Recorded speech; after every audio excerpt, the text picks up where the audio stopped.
Hello friends, welcome to ChillatIndianstyle. இன்னைக்கு நாம சூப்பரா டேஸ்டியான பூரண கொழுக்கட்டையை ரெண்டு டைப்ல பண்ண போறோம்.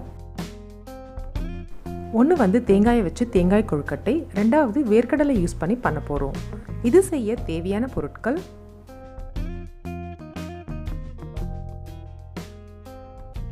பச்சரிசி 1/2 கிலோ, துருவன தேங்காய் 1 கப், சர்க்கரை 1/2 கப், நெய் 1 ஸ்பூன், ஏலக்காய் பொடி 1/2 ஸ்பூன், உப்பு 1 சிட்டிகை. இந்த கொழுக்கட்டை மாவு ரெடிமேடாகவும் நம்ம வாங்கி யூஸ் பண்ணலாம். இன்றைக்கி நம்ம வீட்லேயே மாவு ரெடி பண்ண போகிறோம். முதல்ல பச்சரிசியை 2-3 டைம் நல்லா கழுவி எடுத்துக்கோங்க.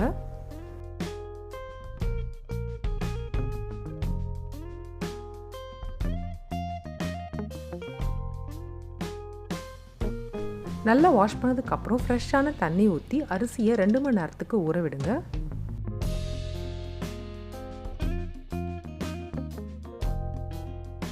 ரெண்டு மணி நேரத்துக்கு அப்புறம் அரிசி நல்லா ஊறியிருக்கும். தண்ணியை வடிகட்டிட்டு ஒரு சுத்தமான காட்டன் துணியில் அரிசியை காய விடுங்க.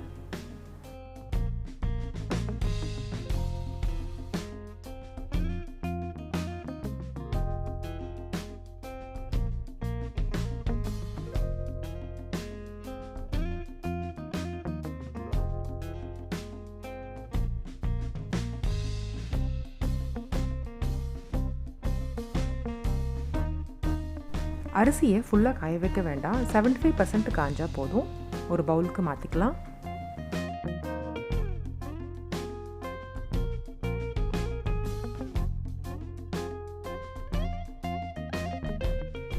அரிசி ரெடி ஆகிடுச்சு. மிஷினில் கொடுத்து இது ஃபைன் பவுடராக அரைச்சி எடுத்துக்கோங்க. கொழுக்கட்டை மாவு ரெடி ஆகிடுச்சு. இப்போ நம்ம இதை இட்லி பாத்திரத்தில் வச்சு ஸ்டீம் பண்ணலாம். அரிசி மாவை ஸ்டீம் பண்ணுறதுக்கு ஸ்டீம் பிளேட், காட்டன் துணி, இலை எது வேணால் யூஸ் பண்ணிக்கலாம்.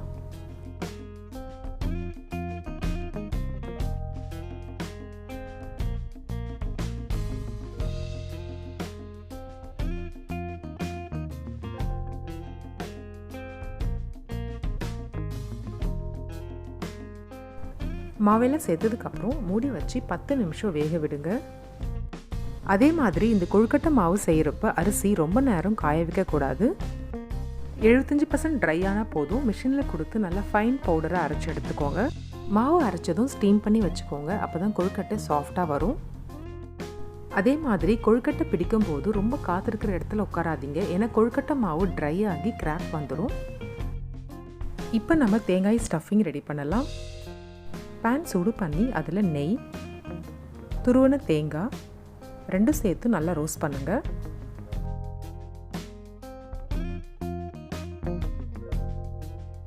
லைட்டாக ரோஸ்ட் ஆனதும் ஏலக்காய் பொடி சேர்த்து கலந்து விடுங்க. நல்லா ரோஸ்ட் ஆகிடுச்சு. ஸ்டவ்வை ஆஃப் பண்ணிவிட்டு சர்க்கரையை சேர்த்து மிக்ஸ் பண்ணி விடுங்க.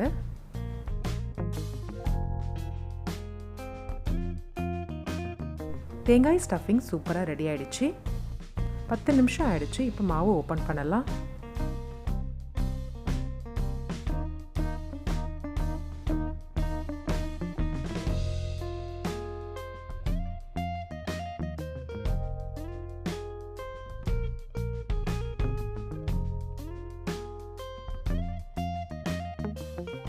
அரிசி மாவு நல்லா சாஃப்டாக வெந்திருக்கு.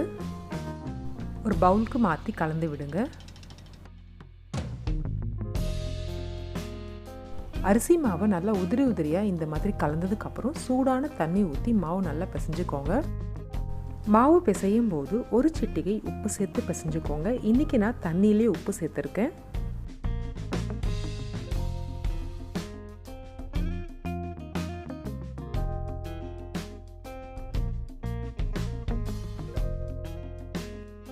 இந்த அளவுக்கு சாஃப்டாக பிசைஞ்சா போதும். மாவு ரெடி ஆகிடுச்சு. தேங்காய் ஸ்டஃபிங்கும் ரெடி ஆகிடுச்சு. இப்போ கொழுக்கட்டை பண்ணலாம்.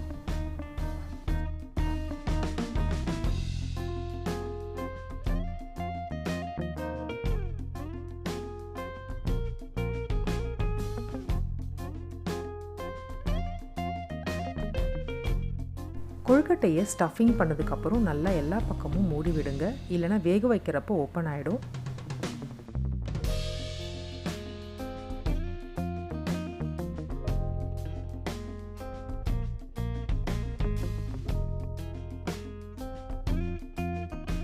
கொழுக்கட்டை செய்கிறதுக்கு ரெடிமேட் மோல்டு விற்குது. நீங்கள் எந்த ஷேப்பில் வேணால் அந்த கொழுக்கட்டையை பிடிச்சிக்கலாம்.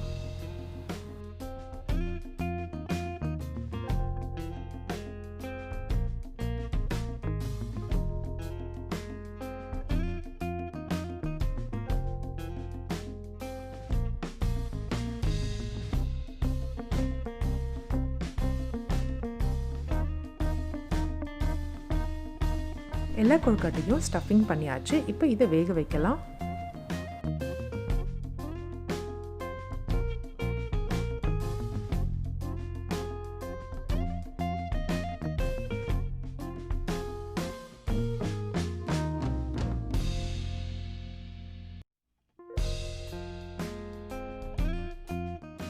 மூடி வச்சு 15 நிமிஷம் கொழுக்கட்டையை வேக விடுங்க. 15 நிமிஷத்துக்கு அப்புறம் நல்லா சாஃப்டாக வெந்திருக்கும்.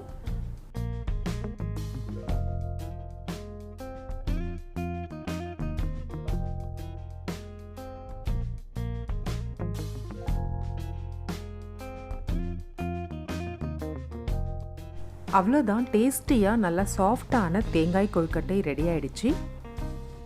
நல்லா சூடாக சர்வ் பண்ணுங்கள்.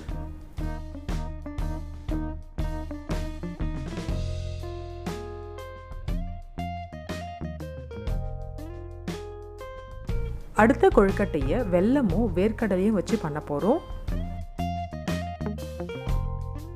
இது செய்ய தேவையான பொருட்கள்: வறுத்த வேர்க்கடலை 1 கப், வெல்லம் 3/4 கப், ஏலக்காய் பொடி 1/2 ஸ்பூன்.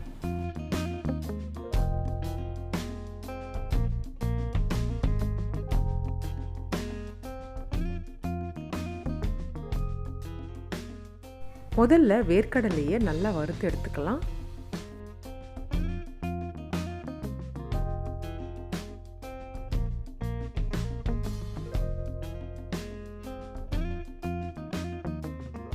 நல்லா ரோஸ்ட் ஆயிடுச்சு. ஒரு பிளேட்க்கு மாற்றிக்கலாம்.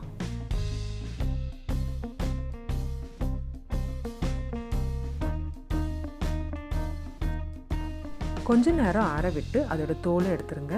இந்த மாதிரி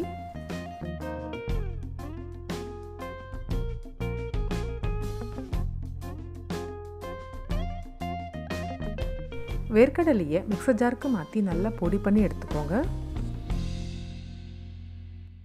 பவுலுக்கு மாற்றிக்கலாம். இது கூட வெல்லம் நல்லா க்ளீன் பண்ணி சேர்த்துக்கோங்க.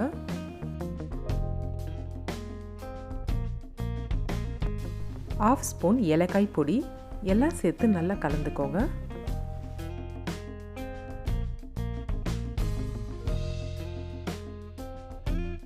வேர்க்கடலை ஸ்டஃபிங் ரெடி ஆயிடுச்சு. இப்போ கொழுக்கட்டை பண்ணலாம்.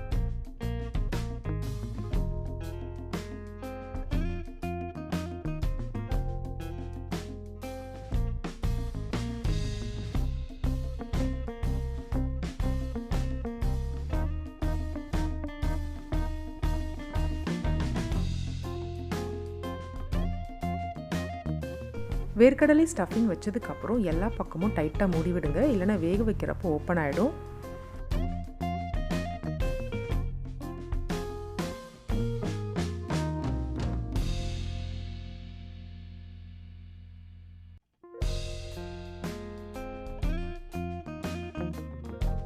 இந்த கொழுக்கட்டையை உங்களுக்கு ஈஸியாக வர ஷேப்பில், உங்களுக்கு பிடிச்ச ஷேப்பில் நீங்கள் பண்ணிக்கலாம். இதுக்கு ரெடிமேடாக மோல்டும் விற்குது, நீங்கள் அதையும் வாங்கி யூஸ் பண்ணிக்கலாம். எல்லா கொழுக்கட்டையும் ஸ்டஃப் பண்ணி ரெடியாக இருக்குது. இப்போ இதை நம்ம வேக வைக்கலாம். 10லேருந்து 15 நிமிஷம் வேக வச்சா போதும், கொழுக்கட்டை ரெடி ஆகிடும்.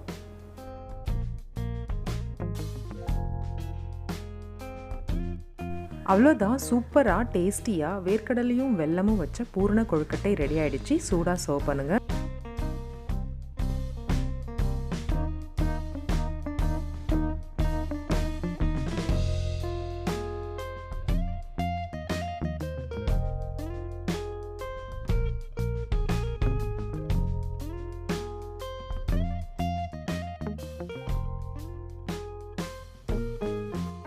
இந்த சாஃப்டான பூர்ண கொழுக்கட்டையை நீங்களும் ட்ரை பண்ணி பாருங்கள். எப்படி இருந்ததுன்னு கமெண்ட்டில் சொல்லுங்கள். மறக்காமல் சில்லட் இந்தியன் ஸ்டைலுக்கு சப்ஸ்கிரைப் பண்ணுங்கள். தேங்க்ஸ் ஃபார் வாட்சிங்.